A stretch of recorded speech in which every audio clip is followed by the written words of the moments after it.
Our top story for tonight: the undrafted free agents worth looking at in fantasy football.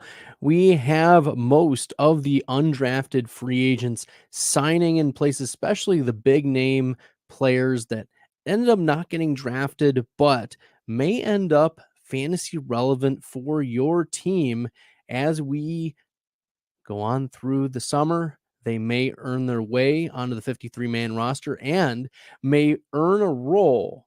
So now is the time, as rookie drafts are starting up and you may be in the late rounds, you're not sure who to take. I'm going to give you a few players that you should keep on your radar in terms of undrafted free agents and what their landing spot could end up looking like in a few months and maybe by this time next year. All of that and more right after this.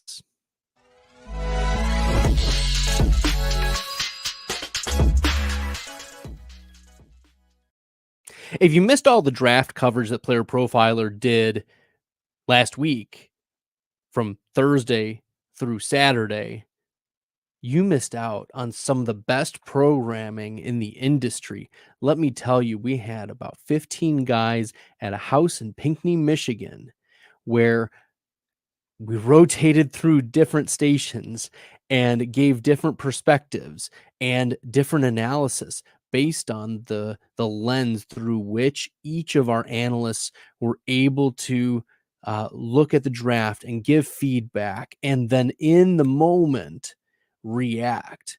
And so I really recommend you checking out each of those nights, Thursday night, Friday night, and Saturday, as a primer for your rookie drafts.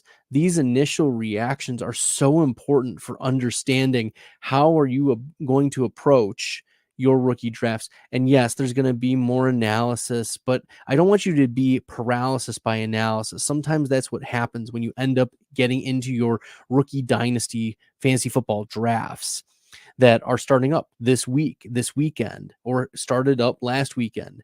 Many rookie drafts are starting now. And so it's important for you to take a look at what resources Player Profiler has available to you. And one of the big resources was what we just did in terms of programming. Theo Grebinger, the lead content creator and director, so much credit goes to him and Matt Kelly for organizing this event. So check out all 3 days, Thursday night, Friday night, and Saturday, of all the analysis, rounds 1 through 7, the craziest picks and some of the deep sleepers. But today, I think it's really important for us to take a look at some of the players and newsworthy players that have certain landing spots and give some of the feedback. So we're going to start with the running back position, the strongest, the ones that if they land in the right spot, ooh, this could be delicious, right? And every so often we see some of the undrafted free agents, the Austin Ecklers, the Jalen Warrens, end up panning out. And so we want to be looking at who is the next Austin Eckler, who is the next Jalen Warren, the undrafted free, the James Robinsons of the world, who can give you some fantasy relevant days, weeks, months, even years of contribution to your dynasty fantasy football teams. So let's start with number 1, and this is my favorite player in the entire draft. You asked Theo Grebinger. In fact, months ago, when Theo asked me to contribute to the rookie draft guide, I said, there's one player I want to talk about, and it's Blake Watson. And Blake Watson, running back out of Memphis, ends up landing on the Denver Broncos. He was not drafted. He was not drafted despite being the 114th player on Pro Football Focus's draft board. It's just wild that he would end up not being there. This is a 5'9", 189-pound running back out of Memphis. And we've seen Memphis running backs hit and hit hard. Kenneth Gainwell, Tony Pollard, right? Just to name a few. Antonio Gibson.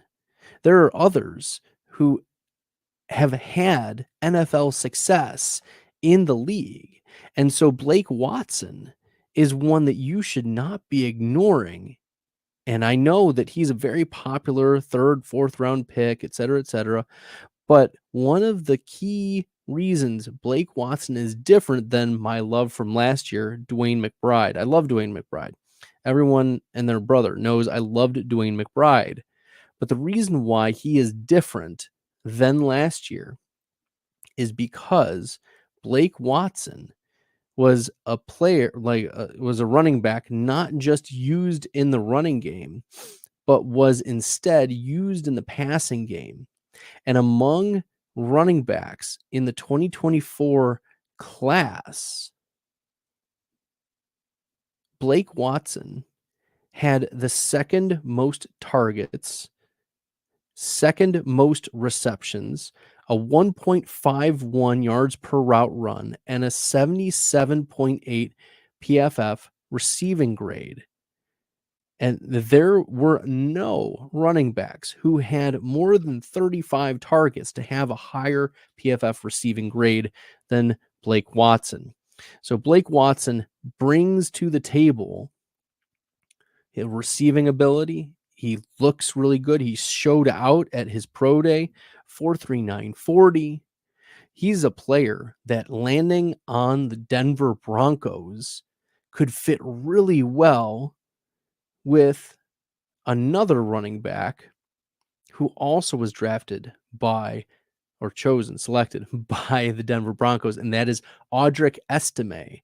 Audric Estime, drafted by the Broncos. Blake Watson just signed as an undrafted free agent. Estime, a 94 PFF rush grade for the University of Notre Dame. And I loved Estime as well. And I think this could be a very interesting 1-2 tandem. And you're like, but Bradley, they already have Samaje Perine.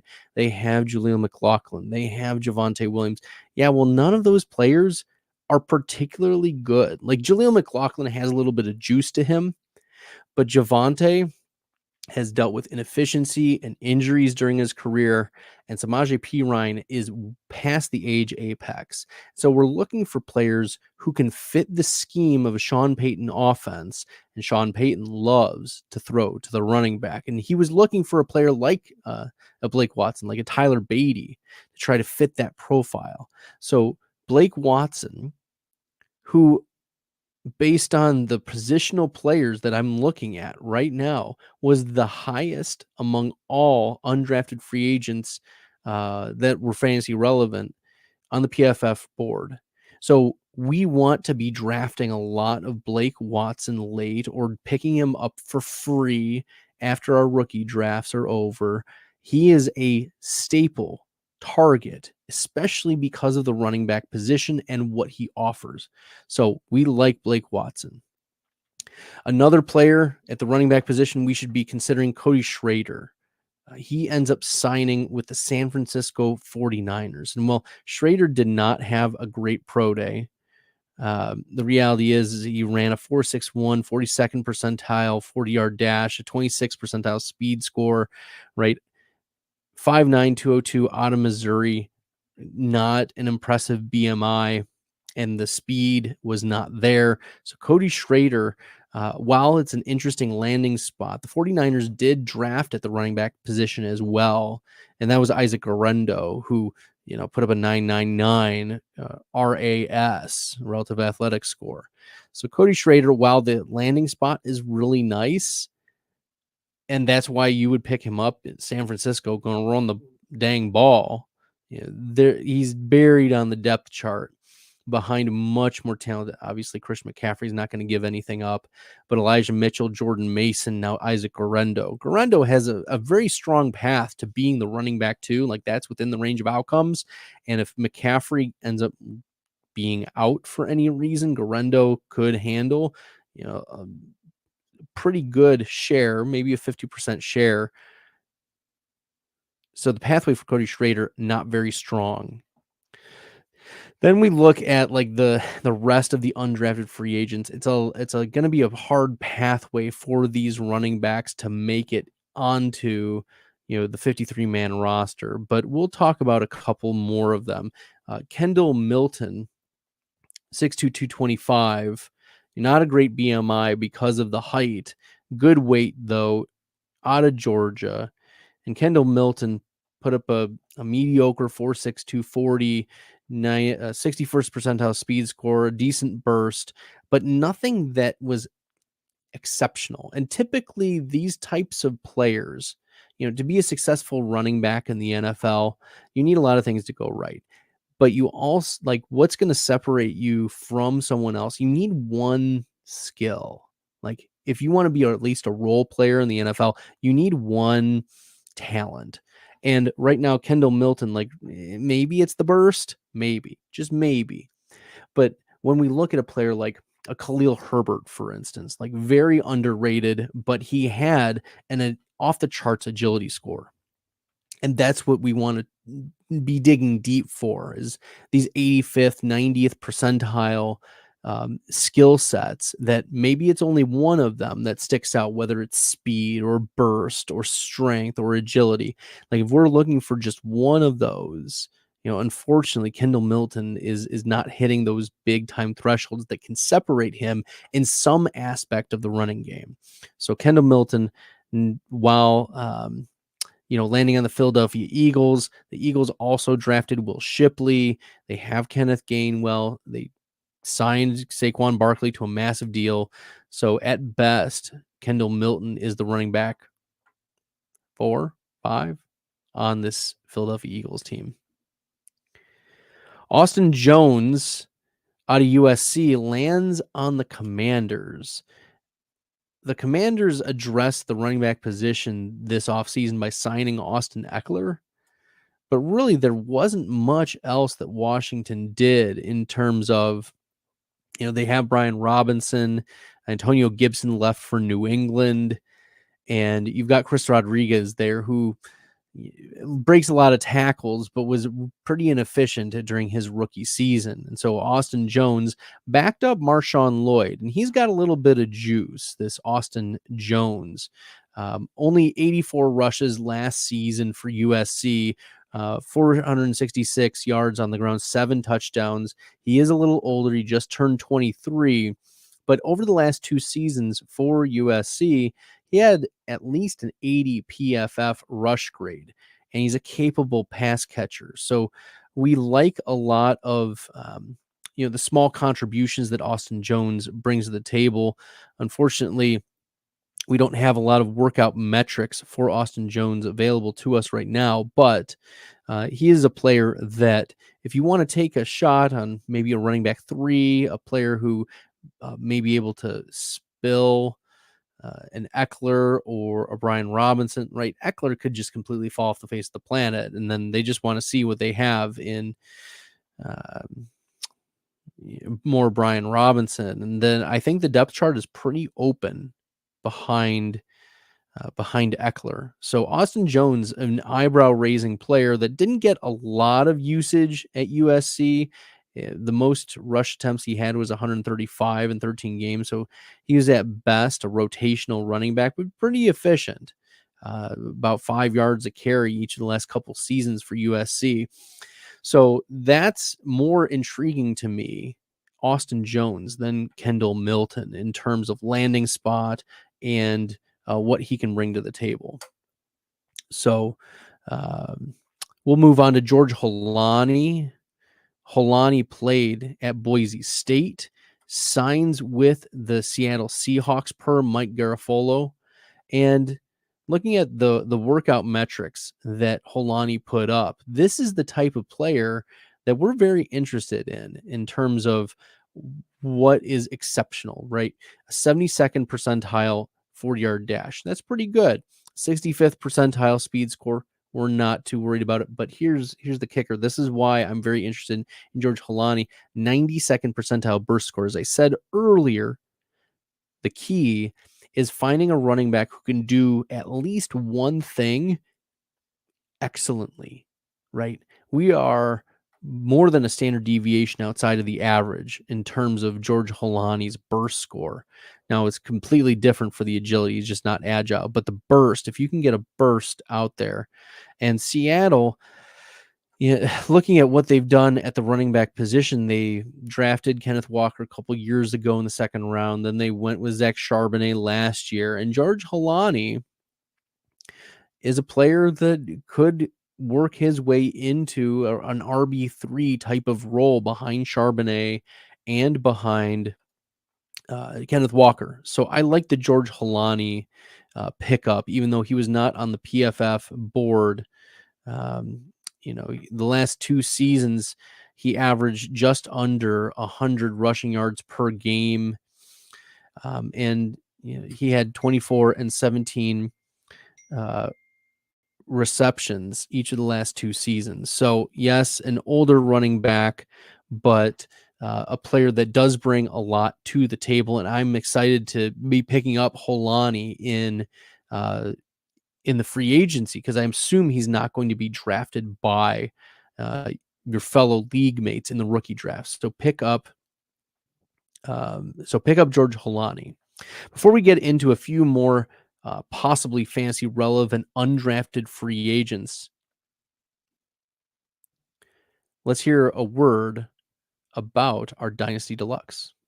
This episode is brought to you by Player Profiler, the Dynasty Deluxe package. The rankings are the best in the industry. It includes strategy mode, where you can say, hey, change the rankings to be win now. Oh, change the rankings to be productive struggle. There's also a draft planner to help strategize where you should take players, because the draft planner also includes ADP. There's a trade finder where we look up on My Fantasy League and we see trades that are done, including a particular player. Then there's a trade analyzer where you can plug in draft picks, players, and we assign a lifetime value to draft picks out 5 years. The best thing about our trade analyzer, it can't be gamed with volume. And there's mock draft data to see right now what's the market for player X versus player Y, including in the fall when very few mock drafts are happening. And our Dynasty Guide, the Dynasty Dominator, would cost you $10 on Amazon, but you get it for free with Dynasty Deluxe, and you get our rookie guide for free, a $25 value. So you get all of that for $45. I mean, it's a great deal.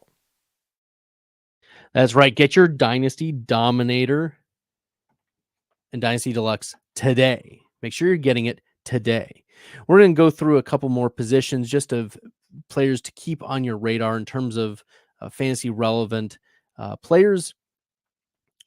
We're going to look at, of course, Frank Gore Jr. for 2 reasons. One, because we have to give an homage to Frank Gore, but also because of the landing spot. Frank Gore Jr. lands on the Buffalo Bills, and he was the 234th player on PFF's board, so it was a close call of whether he was going to get drafted or not.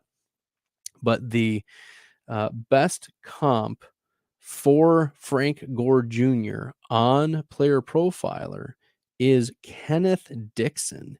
And if you remember Kenneth Dixon, this was a player who had a lot of potential, but ended up getting injured, and things just did not work out for him. But Frank Gore Jr., the last 2 seasons, over 1,100 rushing yards at Southern Mississippi, a 10% target share in his most recent season. And the landing spot for the Bills is also very intriguing, right? The Bills add Ray Davis, but I mean, they brought on numerous running backs like Ty Johnson, Leonard Fournette, among others. So Frank Gore Jr. has a pathway to earn the RB4 role, right? RB3 role even on the Bills. And while that may not be super fantasy relevant, as we know, running backs get hurt. And this is, you load up in your rookie drafts on these rookie running backs. Very rarely are you going to run into a Puka Nacua situation. It's much more likely that you're going to get 1 to 3 weeks of production from these undrafted free agents than you are to hit on 1 to 3 weeks of production on undrafted free agent wide receiver, which is why I'm spending more time talking about these running backs and their landing spots. So Frank Gore Jr. very much on the radar for your rookie dynasty drafts, or even the rookie free agency, the post rookie draft in your dynasty leagues, and then moving to pick some running backs up in free agency. Frank Gore Jr. on your radar. We also can't ignore Dylan Johnson, who ends up landing on the Tennessee Titans. The Titans addressed their running back position this offseason with the signing of Tony Pollard to a big free agency deal. But with Tony Pollard and Tazi Spears, I mean, who else is there going to be? It's Dylan Johnson. And the player profiler comp I thought was very interesting for Dylan Johnson, and that's Darrell Williams. You know, if you remember, Darrell Williams did not have a good combine. He was pretty slow, not much in the way of athleticism. And that's what Dylan Johnson shows. Ultimately, a 23rd percentile 40-yard dash, a 4.68, 30th percentile speed score, 20th percentile burst score. And it was just last season for Washington in their title run, championship, getting to the championship against Michigan. Dylan Johnson, almost 1,200 rushing yards, 16 touchdowns, 24 receptions. But in previous seasons, this is what's interesting. Dylan Johnson, pass catching capability, 65 receptions and 48 receptions in 2021 and 2022 respectively. So now that he had shifted, he's shown throughout his career that he's able to handle heavy workloads and also catch the rock out of the backfield. So a really interesting deep cut pick here, Dylan Johnson. I like the Darrell Williams comp because we know Williams was a good pass catcher for a little while for the Kansas City Chiefs. And we were very interested in what he was doing with Patrick Mahomes. Yeah, if you remember, there was a time where Darrell Williams in 2021 was the running back 26 in fantasy points per game due to his 47 receptions and 8 total touchdowns. So, I mean, Dylan Johnson could also fall into the undrafted free agent hits for 1 or 2 years possibility.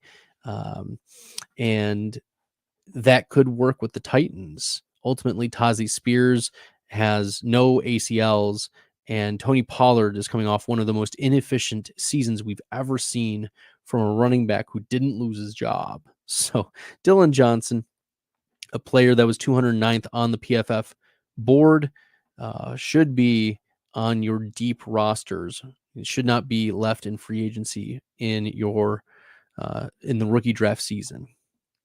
Finally, we can't ignore running back Imani Bailey. And as much as Bailey just had a terrible combine, 42nd percentile 40-yard dash, 26th percentile speed score, and 31st percentile burst score. This is a player that 5'7", 202. Yes, a great BMI, but he was not able to run very fast, and people were hoping, oh, Imani Bailey can run fast. And unfortunately, the combine did not help his cause, and he ended up going undrafted to the Chiefs per Tom Pelissero.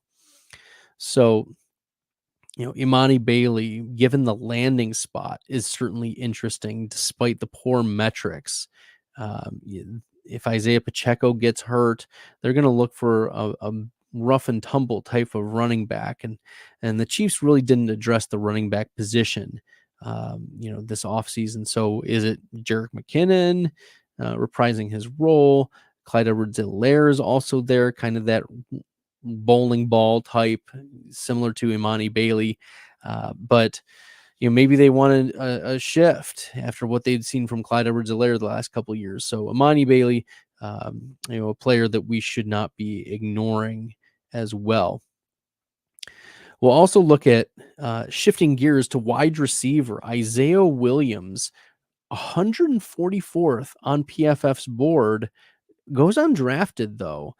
And this is interesting because Isaiah Williams, not very fast, 4.6, 340. That's 22nd percentile. His speed score, he's 5'9", 182, 5th percentile speed score, but his burst 74th percentile. We love to see that. And so Isaiah Williams going to the Lions. The Lions, there are two things to know about the Lions. I live 20 minutes outside Detroit, so I can speak to very, I can speak to what type of player they want to bring in. They want to bring in a dog. They want to bring in a guy like Amon-Ra, who's got this toughness, right?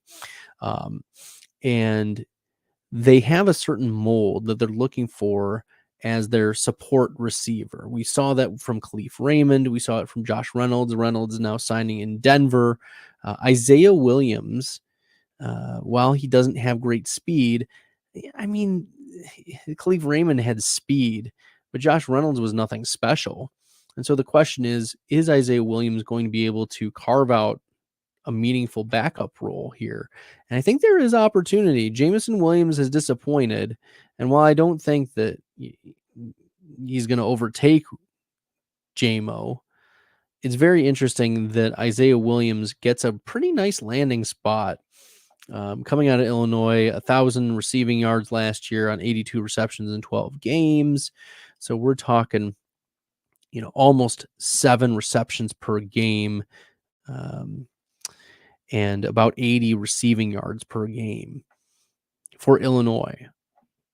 And while Illinois isn't an SEC team or an Ohio State type, Illinois still has some pretty tough competition throughout the season. So we like Isaiah Williams' landing spot with the Detroit Lions. I'll just offer a couple others. Trey Knox out of South Carolina lands on the Vikings. He's a tight end. And while he wasn't super highly rated on on the PFF board, Trey Knox may have some opportunity to get some blocking in. He may get some additional snaps with TJ Hawkinson working his way back. Obviously, Knox is buried behind Josh Oliver and behind a few other tight ends on this Minnesota Vikings team. So while there may be some opportunity with TJ Hawkinson nursing his ACL injury, this is one of those deep cuts that there isn't an immediate pathway for Knox, but he's worth picking up in your very deep leagues or your 2 tight end leagues or tight end premium leagues. Put him on your radar. The other tight end that I think is worth noting is Dallin Holker, signed by the New Orleans Saints. He was 157th overall on PFF's board. He's 24 years old, out of Colorado State, 6'3", 241, 95th percentile agility score, and a 69th, nice, percentile catch radius. So, this is a player not super speedy, but super agile. And we saw him last year at Colorado State after transferring from BYU. 64 receptions, 767 receiving yards, and 6 touchdowns, landing on a Saints team that, yes, has Juwan Johnson, but Taysom Hill is gone in a year. We would expect Taysom Hill to move on. And Juwan Johnson plays, more of like wide receiver than your traditional type tight end. So Dallin Holker may in a year or two have a nice little pathway. And I like this landing spot for much more immediate production than maybe a Trey Knox or a Brevin Spann-Ford who lands on the Cowboys, or McAllen Castles who lands on the Philadelphia Eagles. I see that pathway as being a lot clearer for Holker. All right. The last player that I want to talk about is Jalen Coker out of Holy Cross. The Carolina Panthers have been desperate for getting some talent, right? They signed DJ Chark last year. They signed Adam Thielen. They traded for Deontay Johnson. They drafted Xavier Legette. They drafted Jonathan Mingo last year. They've been really hammering on the wide receiver position, and they bring in, Jalen Coker, wide receiver out of Holy Cross, the 160th player on the PFF board. And this is a player 6'1", 208. So he's got the nice build, 80th percentile arm length, 98th percentile catch radius, 98th percentile burst score, 4.57 40, decent enough speed. I really like a lot of the things that he brings to the table. In the last 2 seasons for Holy Cross, 900 and 1,000 receiving yards, 11 and 15 receiving touchdowns. Yes, the competition was trash, but he's got some nice measurements, and to land on a team where there's going to be opportunity. It's going to be the top dogs duking it out, where Terrace Marshall has fallen off to the side.